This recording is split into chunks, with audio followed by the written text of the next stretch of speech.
आपके माध्यम से करते हुए इस गाथा की चर्चा भी अपन पूर्ण करेंगे। मंगलाचरण हो ही गया, इसलिए पुनः हम मंगलाचरण की तरफ नहीं चलते हैं। सीधे 16वीं गाथा पद्यानुवाद के साथ में पाठ करवा लीजिए।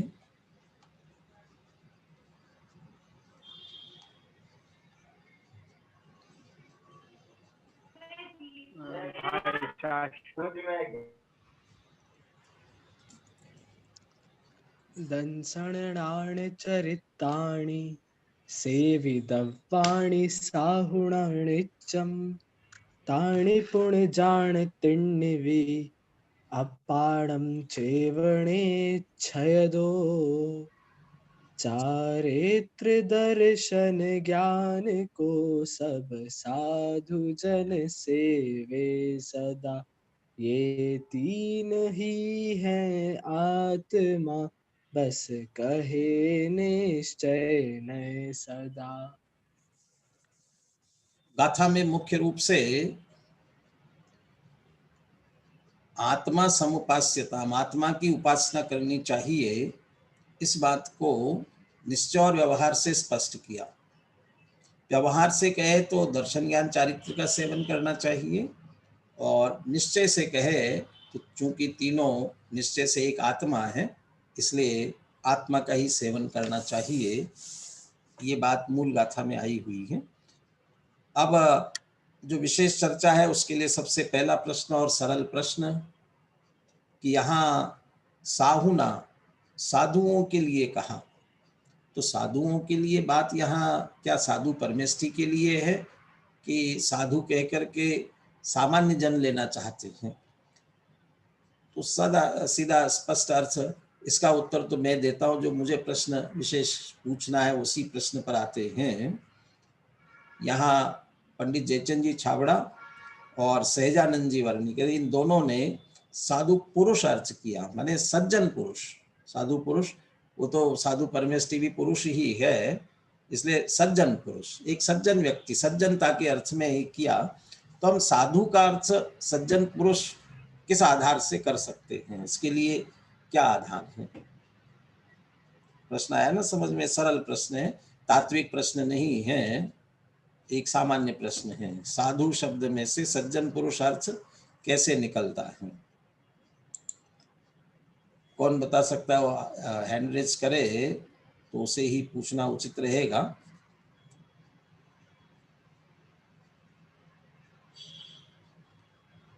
चलिए, यदि हैंड रेज तो नहीं हो रहे इसलिए मैं ही पूछता हूँ। पारस, पारस बता सकते हैं?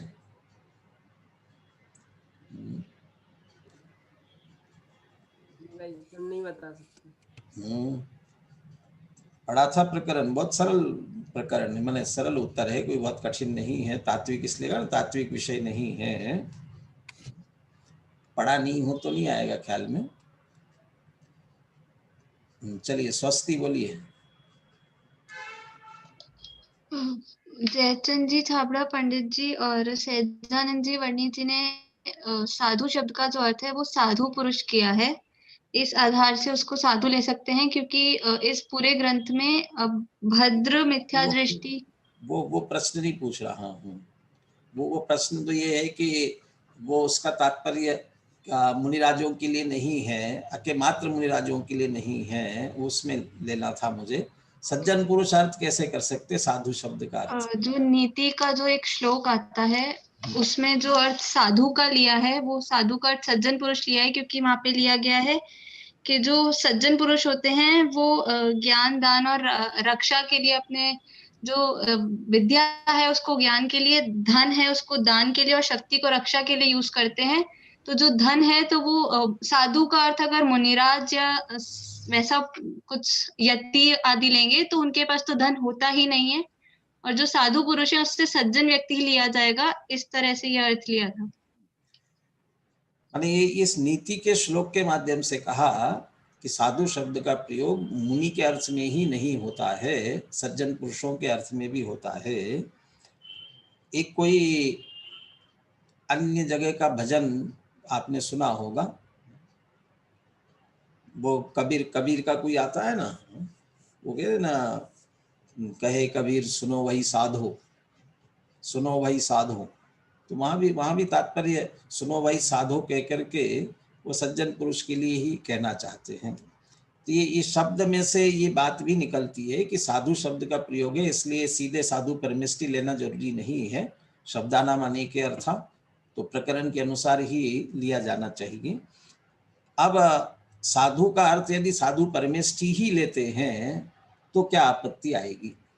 साधु शब्द का अर्थ साधु परमेष्टि लेकर के हम ये माने कि ये समयसार ग्रंथ या यहाँ जो उपदेश दिया गया है वह साधुओं के लिए ही दिया, मुनिराजों के लिए दिया है, गृहस्थ के लिए नहीं, इसलिए समयसार गृहस्थ को नहीं पढ़ना चाहिए। इस तरह की बात भी आती है।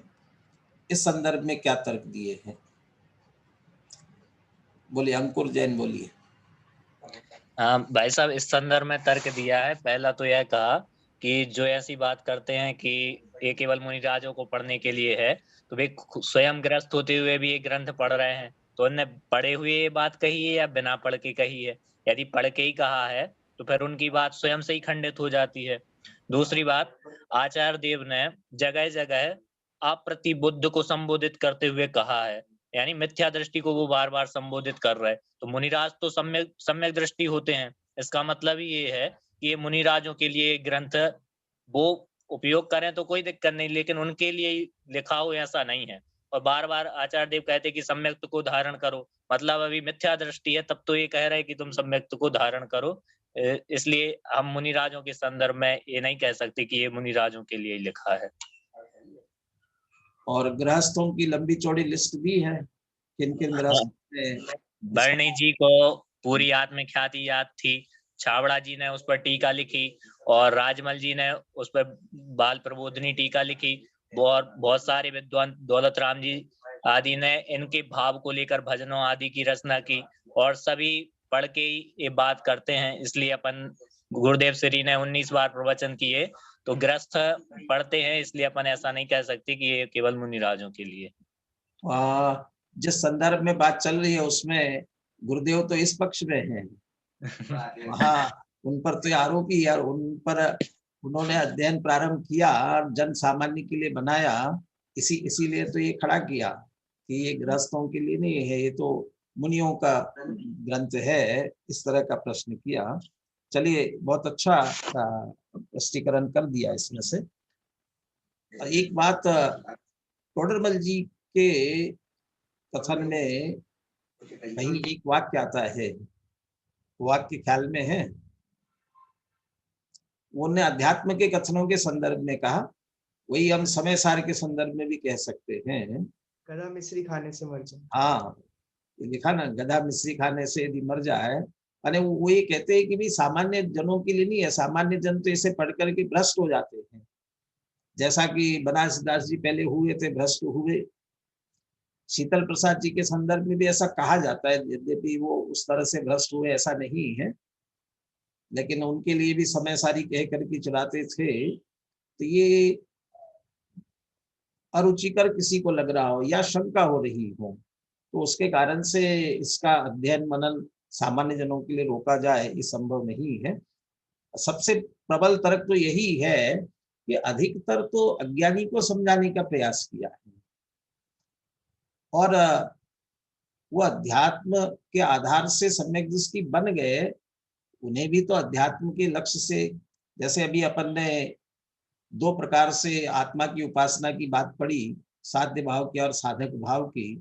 तो साधक भाव की उपासना तो बहुत ऊपर तक है, आगे तक भी है, तो सबको आत्मा की उपासना करनी है।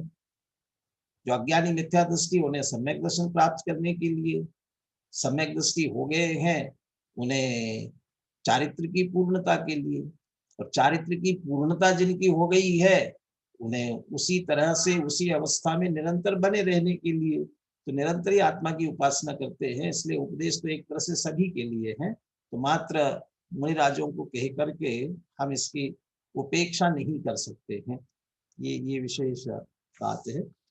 और अध्यात्म का ग्रंथ है, चरणान योग में बात होती, जैसे सागार धर्मामृत और अनगार धर्मामृत, तो अनगार धर्मामृत मुनि चर्या की विवेचन का है, सागार धर्मामृत श्रावकों की चर्या का है।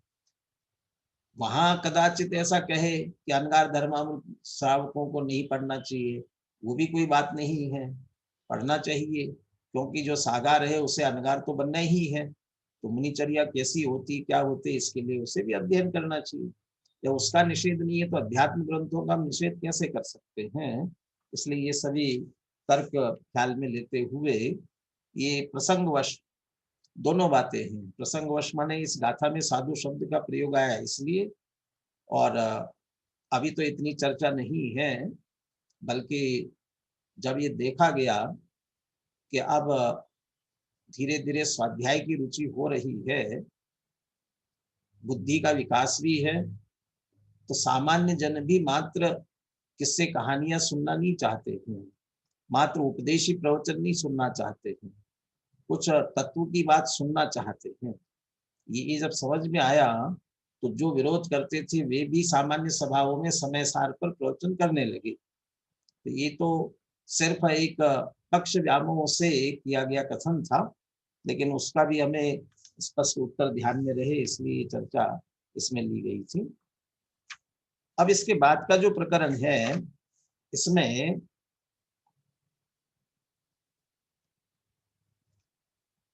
इसमें वो प्रकरण भी लिया, सज्जन पुरुषों को उपदेश दिया जाता है, साधु कह करके सज्जन पुरुषों को उपदेश दिया। तो सज्जन पुरुषों को क्यों दिया जाता है? क्योंकि जो दुर्जन होते हैं उन्हें तो उल्टा वह पयपानम भुजंगानाम केवलम विश्ववर्धनम वाली बात है, इसलिए उन्हें तो उल्टा ही असर करता है। और उसके लिए पूरा प्रसंग दिया हुआ है। ये कहानी अनेकों बार आपने सुनी है, पुनः एक बार इसमें पढ़ लेना चाहिए, और हमें भी ये सीख लेना चाहिए कि समझदार को ही सीख देवे, उल्टे किसी को सीख देने की आवश्यकता नहीं है, अन्यथा वह उल्टा ही लेते हैं। ये भी हमें ध्यान रखना चाहिए इसके संदर्भ में। अमन क्या प्रश्न रख रहे थे? अमन क्या बोल रहे? हाँ भाई साहब, ये प्रश्न है कि ऐसा भ्रम क्यों फैलाया कि आपको अध्यात्म शास्त्र नहीं पढ़ना चाहिए, इसके पीछे मूल कारण क्या रहा? जब सामान्य जन भी ये सारी बातें चर्चा करने लगेंगे तो उनकी क्या विशेषता रहेगी? उन लोगों की अभी अपने आप को एक विशिष्ट समझते थे ना, तो वो विशेषता कहाँ रहेगी? और दूसरा जो शिथिलाचार है वो भी सभी स्पष्ट हो रहा था, आ रहा था, सामने आ रहा था, बहुत सारी बातें थी। और देख दूसरों की बढ़ती को कभी नहीं ईर्षा भाव धरूं, ये सिर्फ अपन मेरी भावना में ही बोलते हैं, लेकिन क्या सचमुच दूसरे पक्ष की ऐसी बढ़त होती हुई कहाँ देखी जाती है? बहुत सारी बातें थी। वैसा हमने मतलब 16वीं या 17वीं शताब्दी की पांडुलिपियां देखी थी, उसमें भी अध्यात्म शास्त्रों का निषेध था, जो भट्टारक वगैरह द्वारा लिखी, तो उसके पूर्व नहीं, भट्टारक को ने किया ना। हाँ, तो वो भी था ना, क्योंकि उनमें शिथिलता आ गई थी ना। अब वे मठवासी हो गए थे, तो इसलिए वो उनकी फिर निंदा होने लग जाती ना। ये सामने यदि सब आते तो उनकी निंदा होने लग जाती। माने एक तरह से अपने क्या कहना चाहिए, बचाव के लिए दूसरों को अंधकार में रखने की कोशिश जैसी बात है। चलिए, अब जो दूसरा ये प्रश्न था इसमें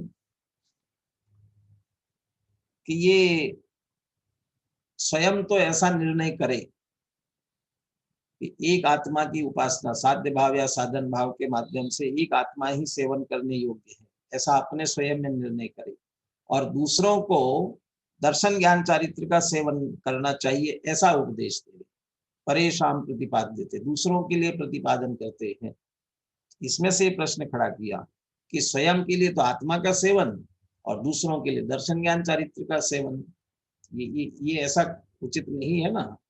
जो हम कर रहे हैं वही तो दूसरों के लिए कहना चाहिए, तो ऐसा अंतर क्यों? और इसमें से भी निकाला कि हाथी के दांत खाने के और दिखाने के और, माने स्वयं के लिए तो आत्मा की उपासना करे और दूसरों के लिए दर्शन ज्ञान चारित्र की करो, ऐसा कहना ये कहाँ तक उचित है? क्या उत्तर है इसका?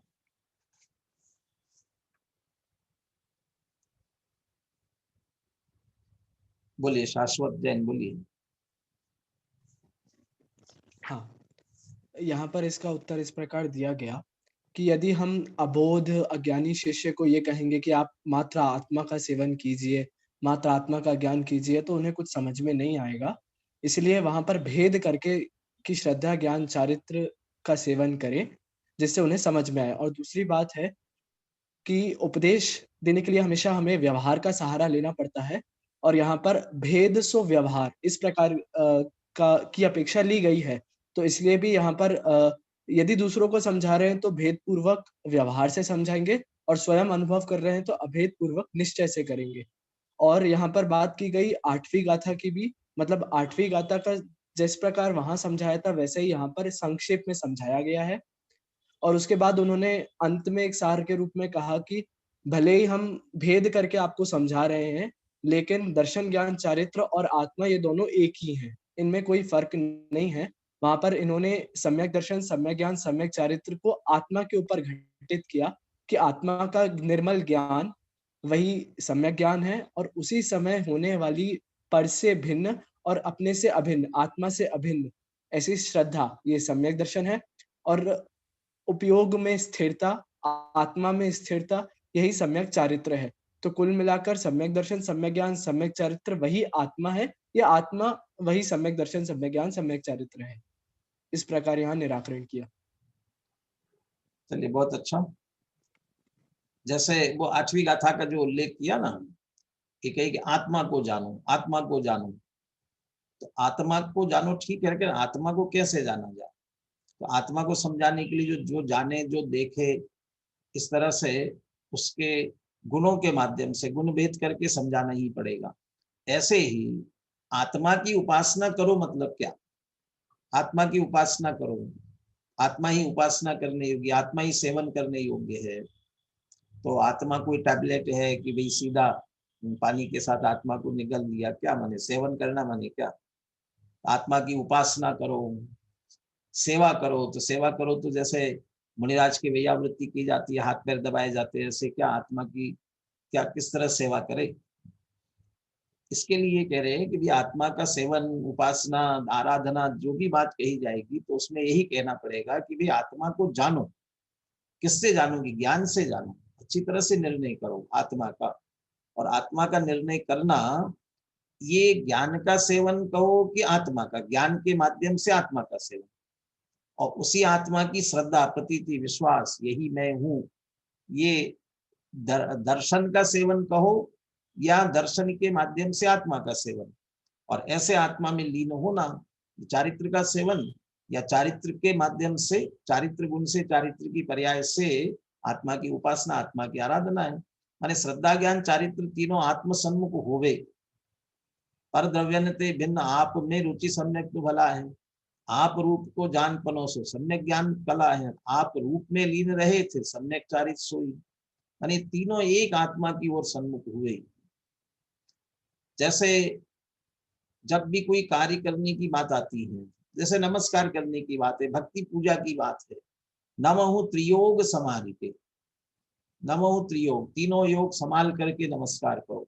तो वहां तो चूंकि मन वचन काय की एकाग्रता न हो तो उपयोग एक जगह स्थिर नहीं होता है, चंचल हो जाता है। इसलिए मन वचन काय तीनों को एकाग्र करने की बात करते हैं। तो निश्चय से ऐसा भी कह सकते हैं कि सम्यक दर्शन, ज्ञान, चारित्र या श्रद्धा, ज्ञान, चारित्र तीनों एक जगह, तीनों एक आत्मा की ओर लगे। ये तीनों के माध्यम से आत्मा की उपासना। मैं तो हमेशा ये कहता हूं, जैसे लौकिक में कोई भी कार्य करने के लिए हमें अवयवों की आवश्यकता होती है। हम अपने अवयवों से, हाथ पैर से काम करते हैं। आत्मा को कार्य करना है तो आत्मा किससे कार्य करे? आत्मा के अवयव क्या है? आत्मा के हाथ पैर क्या है? आत्मा के हाथ पैर है ये श्रद्धा, ज्ञान, चारित्र। तो इसके माध्यम से ही अभी वर्तमान में पर का सेवन कर रहे हैं और उसी श्रद्धा, ज्ञान, चारित्र में पर का सेवन छोड़ करके उन तीनों को आत्मा की ओर उन्मुख करना है। तो आत्मा की सेवा करो, आत्मा की उपासना करो, तो ये बात समझ में नहीं आएगी। तब दर्शन, ज्ञान, चारित्र कहना पड़ेगा। अब वहां भी वो दर्शन, ज्ञान, चारित्र से भी आत्मा ग्रहण करो, ये भी कदाचित समझ में नहीं आता है ना, तो शुरुआत वहां से करना पड़ती है। 7 तत्वों को जानो, देव शास्त्र गुरु की श्रद्धा करो, वहां से शुरुआत करना पड़ती है। ज्ञान के लिए शास्त्रों का अध्ययन करो, स्वाध्याय करो, चर्चा करो, ये यहाँ से लेना पड़ेगा। और आचरण चारित्र में व्रत तप उपवास आदि इनको भी शामिल करना पड़ेगा। यानी इन सबके माध्यम से भी वही पहुंचाना चाहते हैं। दर्शन ज्ञान चारित्र ऐसा कह करके भी वही पहुंचाना चाहते हैं। ये भेदा भेद की विवक्षा है। इसी प्रकरण को पूरा करते हुए 3-4 शब्दों का प्रयोग किया।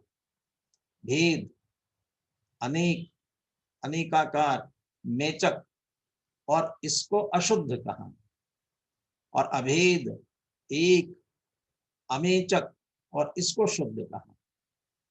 इस पर से और एक प्रश्न खड़ा किया कि जब दर्शन ज्ञान चारित्र का सेवन ये भेद है और मेचक है और उसे आप अशुद्ध कहते हो, जबकि उसके माध्यम से भी आत्मा का ही सेवन किया जाए, वो भी आत्मा ही है कहा गया। और दूसरी तरफ आत्मा का सेवन उसे शुद्ध कहते हो। कि एक को शुद्ध कहना और एक को अशुद्ध कहना ये तो उचित नहीं है। और यदि कहा तो ऐसा क्यों कहा है इसका ख्याल में किसी को? हाँ, उनका पुराना हैंड रेज है कि नया हैंड रेज किया?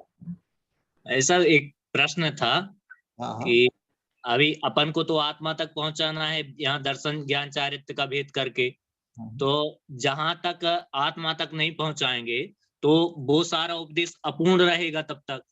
जैसे हम 7 तत्व की का उपदेश दिया, 6 द्रव्य का उपदेश दिया, लेकिन सीधे आत्मा तक नहीं पहुंचे तो सब अपूर्ण माना जाएगा तब तक तो उपदेश। हाँ, शुरुआत तो करना पड़ेगी ना कहीं से शुरुआत होगी, लेकिन लक्ष्य वही रहना चाहिए, उद्देश्य वही रहना चाहिए, लक्ष्य वही रहना चाहिए। मात्र इन्हीं में उलझाना लक्ष्य होगा तो कोई तात्पर्य नहीं, तो फिर व्यवहार में विमूढ़ हो गया, व्यवहार में उलझ गया, ऐसी बात हो जाएगी। लेकिन इसका लक्ष्य, इसका उद्देश्य वो होना चाहिए। इसको समझकर वहां तक पहुंच सकता है। आप सीधे शुद्ध आत्मा की बात कैसे करोगे? बिना समझाने के लिए जब भी करोगे तो भेदों में जाकर के ही समझाना पड़ेगा। और जब भेदों में जाकर के समझाओगे, वो निश्चय का कथन वह भी व्यवहार कहलाता है। निश्चय को भी शब्दों में कहने का प्रयास करोगे तो भी व्यवहार हो जाता है। तब तो भेद वगैरह करना है तो सब व्यवहार ही है। हाँ, लेकिन जब तक वो पकड़ नहीं पाए, वैसे तो जब निश्चय की प्राप्ति होती है तब उस पूर्व में व्यवहार का उपचार आएगा। यदि प्राप्ति नहीं हुई तब तो वास्तव में व्यवहार भी नहीं है। जब अभेद समझ में आया तब भेद को व्यवहार कहेंगे वास्तव में। लेकिन समझने समझाने के लिए शुरुआत वहीं से करना पड़ेगी। एक बात तो ये अज्ञानी मिथ्या दृष्टि को समझने समझाने की बात हुई, लेकिन स्वयं के लिए भी जब विचार करना होगा, स्वयं ने समझ तो लिया और श्रद्धा भी कर लिया, लेकिन जो श्रद्धा की है उसी में उपयोग लगा रहे जरूरी नहीं है। अब वहां उपयोग नहीं लगा, अन्यत्र उपयोग जा रहा है, तब क्या करना? तो स्वयं भी भेद पूर्वक विचार करेगा, भेद पूर्वक समझेगा, उसके लिए भी आवश्यक है। अकेले दूसरों को समझाने के लिए नहीं है, स्वयं के लिए। स्वयं भी अमृतचंद्र आचार्य ने आत्मख्याति टीका क्यों लिखी? वो चाहते थे कि हमारा उपयोग इसी के समय में लगा रहे, इसी के साथ लगा रहे, जिसके माध्यम से इसी का चिंतन मनन होकर के हम तो जब चिंतन मनन कर रहे हैं, समझा रहे हैं, तब व्यवहार का आश्रय ले रहे हैं। तो अकेला दूसरों के लिए नहीं है, स्वयं के लिए चिंतन मनन के लिए भी इस तरह भेद का व्यवहार का आश्रय लिया जा सकता है। हाँ, जो ये शुद्धि अशुद्धि वाला जो प्रश्न था, जब दोनों एक ही सिद्ध कर रहे हैं तो एक को अशुद्ध कहना और एक को शुद्ध कहना ये कहाँ तक उचित है? क्या है इसका उत्तर? बीच में दूसरी चर्चा है इसलिए कुछ हैंड रेस तो हुए थे, लेकिन वापस डाउन हो गए। शाश्वत ने तो एक उत्तर दे दिया। चलिए, पल बोलिए। इस प्रश्न में भाई साहब उत्तर तो यही दिया कि यहाँ हमें भेद, जहाँ भेद होगा वहां अशुद्धि होगी और जहाँ अभेद होगा वहां शुद्धि उत्पन्न होगी। फिर आगे जाके इसका खुलासा करके ये कहा, यदि आपको निर्विकल्पता प्राप्त करनी हो तो आपको अभेद के आश्रय से ही होगी, भेद के आश्रय से नहीं। इसीलिए दर्शन ज्ञान चारित्र तीनों को हमें अभेद लेना है, क्योंकि उद्देश्य हमारा निर्विकल्पता है, इसे अभेद का आश्रय लेना अनिवार्य है। ऐसी और सीधा तात्पर्य है, भेद के आश्रय से विकल्प उत्पन्न होता है, विकल्प राग है, राग अशुद्धि है, इसलिए भेद को अशुद्ध कह रहे हैं। 8वीं गाथा की टीका का प्रारंभ यहां से कर रहे हैं। आत्मा को बंध के कारण से होने वाली अशुद्धता तो दूर रहो, दर्शन ज्ञान चारित्र ही नहीं है, तो उन्हें बंध के कारण अशुद्ध होता है तो बहुत बड़ी बात हुई, लेकिन आप अभेद अखंड आत्मा में भेद करते हो तब भी अशुद्धि हो जाती है, विकल्प का उत्पादक होने के कारण से अशुद्धि होती है। अरे एक तरह से वो जो बंध के कारण अशुद्धि है वह असद्भुत व्यवहार के आश्रय के कारण वाली है, और आत्मा भेद अखंड में भेद करने पर अशुद्धि हो रही है वह सद्भुत व्यवहार का आश्रय करने के कारण से। तो व्यवहार का आश्रय करेंगे विकल्प की उत्पत्ति होगी, और विकल्प की उत्पत्ति से अशुद्धि होगी, पर इस कारण से उसे अशुद्ध कहा है। जो सम्यक दृष्टि ज्ञानी हुआ है और फिर वह भेद पूर्वक विचार कर रहा है, वो उसके भी उस समय विकल्पात्मकता में अनुभव नहीं के अनुभूति नहीं कहलाएगी। अनुभव तो है, अनुभूति नहीं है, तो रागात्मक है।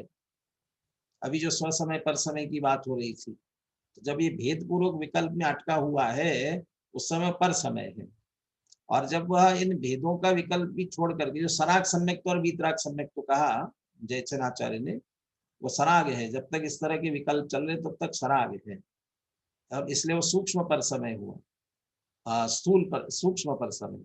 और जब ये विकल्प तोड़ करके एक अभेद अखंड आत्मा का आश्रय करता है, निर्विकल्प अनुभव करता है, तब शुद्धता प्रकट होती है और वह उस समय स्वसमय कहलाता है। चलिए, मेरे ख्याल से इस संदर्भ में सभी चर्चा, सभी प्रश्न अपन ने ले लिए हैं। गुरुदेव का उद्धरण पढ़ते हुए अपन ये चर्चा पूर्ण करते हैं। पेज नंबर 218 ले लीजिए, अनुशीलन।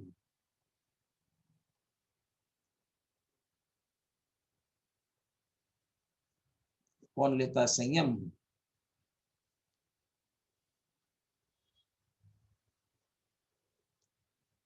चलिए, सामने आ रहा है, तब तक मैं पढ़ना प्रारंभ करता हूँ। विषय समझ में आ गया है, इसलिए प्रकरण भी आपको समझ में आ ही जाएगा। और ये मुख्य रूप से एक अभेद, अमेचक, शुद्ध, और जो अनेक भेद, अनेकाकार भेद, मेचक और अशुद्ध जो कहा गया, उस संदर्भ में खास करके गुरुदेव का उदाहरण लिया है इसमें।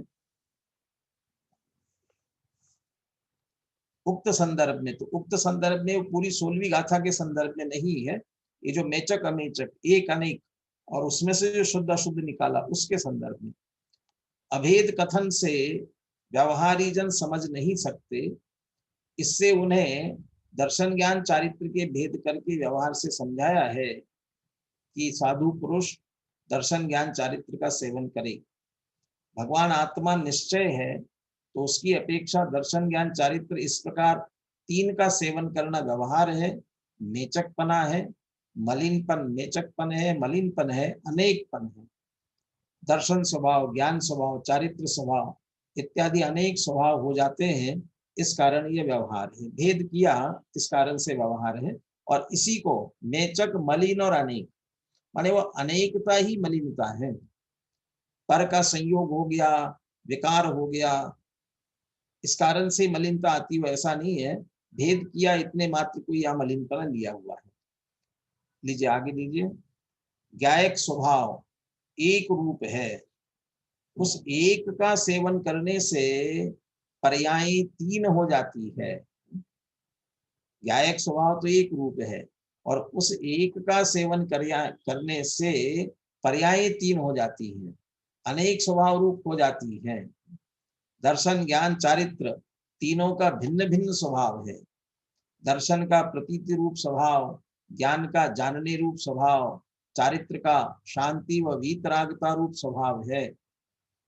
एक रूप ज्ञायक स्वभावी भगवान आत्मा की सेवा करने से अनेक रूप स्वभाव पर्याय उत्पन्न होती है। इस अनेक रूप स्वभाव पर्यायों की सेवा करो, यह तो व्यवहार से उपदेश दिया है। इससे सिद्ध तो यही होता है कि दृष्टि में सेवन करने योग्य तो एक आत्मा ही है। एक का सेवन करने पर तीन पर्याय कैसे हो जाती है? क्योंकि जो एक का सेवन किया जाएगा और उसका सेवन करने के लिए उसे जानेंगे, पहचानेंगे, उसमें लीन होंगे। तो जानेंगे तो सम्यक ज्ञान पर्याय प्रकट हो जाएगी, पहचानेंगे, श्रद्धा प्रतीति करेंगे तो सम्यक दर्शन की पर्याय प्रकट होगी, और उसमें लीन हो जाएंगे तो सम्यक चारित्र की पर्याय प्रकट हो जाएगी। इसलिए वो ये तीन पर्याय प्रकट होने की बात कर रहे हैं। वैसे तो अनंत गुणांश से संकित कहते हैं। सम्यक तो जैसे ही होता है वैसे ही अनंत गुणों में निर्मलता आती है। तो अनंत गुण प्रकट होते निर्मल पर्याय, अनंत गुणों में आंशिक निर्मलता आती है। और सिद्ध दशा जहां प्रकट होती है वहां एक आत्मा का लक्ष्य किया, और एक आत्मा का लक्ष्य करने पर अनंत पर्याय सबकी सब निर्मलता से प्रकट हुई। तो सारी पर्याय निर्मलता रूप से प्रकट हो जाती है। तो वहां एक आत्मा परिपूर्ण निर्मल शुद्ध हुआ, आत्मा की सिद्धि हुई ऐसा कहा जाए। निश्चय से एक आत्मा सिद्ध हुआ, प्रसिद्ध हुआ। और दूसरी तरह से कहा जाए तो आत्मा के अनंत गुण पूर्ण निर्मल शुद्ध प्रकट हुए। दोनों तरह से भी वहां कथन किया जा सकता है। यहाँ आश्रय की मुख्यता से ये बात कर रहे हैं। आश्रय की मुख्यता से एक आत्मा को जानना, ये निश्चय, और एक आत्मा को जानना माने तीनों सेवन करना, अनुभव करना। तो ये आत्मा का सेवन कैसे हो? तो उसे जानो, पहचानो, उसी में लीन हो जाओ। ऐसा कह करके भेद पूर्वक कथन करना पड़ेगा। उसके लिए कहेंगे सम्यक दर्शन ज्ञान चारित्र। रत्नत्रय की आराधना करो। रत्नत्रय की आराधना कैसे होगी? सम्यक दर्शन ज्ञान चारित्र की पूजा करना। ये रत्नत्रय की आराधना नहीं है। रत्नत्रय की आराधना है श्रद्धा ज्ञान चारित्र को आत्मसन्मुख करना, वो रत्नत्रय की आराधना है। तो इस तरह से इस 16वीं गाथा की चर्चा अपन ने पूरी की। अब इसी संदर्भ में यहाँ भेदा भेद की चर्चा आई दर्शन ज्ञान चारित्र के संदर्भ में, इसलिए 4 कलश आगे आ रहे हैं। अब आचार्य अमृतचंद्र देव 4 कलशों के माध्यम से स्पष्ट करते हैं कि प्रमाण और नयों से आत्मा की उक्त संदर्भ में क्या स्थिति है। उक्त संदर्भ में माने दर्शन ज्ञान चारित्र के संदर्भ में। इतना ये भी कहेंगे और फिर हमें क्या करना चाहिए। तो बहुत सारी बातें भी, प्रमाण से ऐसा है, निश्चय से ऐसा, व्यवहार से ऐसा, फिर हम क्या करें इसमें से। इस संदर्भ में 4 कलश बहुत मार्मिक आने वाले हैं। इसकी चर्चा अपन कल करेंगे। आप इन 4 कलशों का अनुशीलन जरूर पढ़ कर के आए। पूरा 1 पेज में ही अनुशीलन पूरा हो गया है। इसमें है आगे बनारस दास जी का छंद भी है। प्रयास करेंगे जितना हो सकता है। कल दोनों कक्षाओं में मिलकर के तो ये प्रकरण पूरा हो ही सकता है। तो जरूर आप इसे देख करके आए। चलिए अभी अपन कक्षा पूर्ण करते हैं। अंतिम मंगल, सभी लोग हाथ जोड़ लीजिए।